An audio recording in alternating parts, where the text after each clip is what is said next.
आगे बढ़ेंगे और खबर शामिल कर लेंगे फरुखाबाद से राना वसीम असलम की रिपोर्ट के मुताबिक, जहां पर अवाम दोस्त महाज के ज़ेरे एहतमाम मजदूरों के आलमी दिन पर रैली निकाली गई। फरुखाबाद में आज अवाम दोस्त महाज के ज़ेरे एहतमाम लेबर डे के हवाले से रैली का इनेकाद किया गया, जिसमें वकला बरादरी, सिविल सोसाइटी समेत अहले इलाका ने भरपूर शिरकत की। तल्ख बहुत बंदा मजदूर की औकात पाकिस्तान समेत दुनिया भर में आज मजदूरों का आलमी दिन मनाया जाएगा।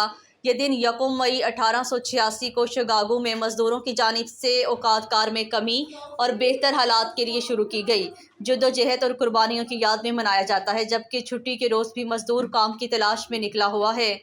फरुखाबाद समेत दुनिया भर में आज मजदूरों का आलमी दिन मनाया जा रहा है। ये दिन 1 मई 1886 को शिकागो में मजदूरों की जानिब से शुरू की गई जद्दोजहद और कुर्बानियों की याद दिलाता है।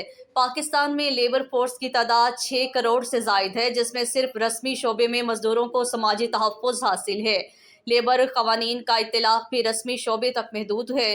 गैर रस्मी शोबे, जिसमें डोमेस्टिक वर्कर्स, तामीराती मजदूरों की एक बड़ी तादाद शामिल है। इन मजदूरों के लिए आज तक कोई कानून साजी नहीं की गई, जिसकी वजह से इन मजदूरों को समाजी तहफ़्फ़ुज़ की सहूलियात और मराहत हासिल नहीं हैं।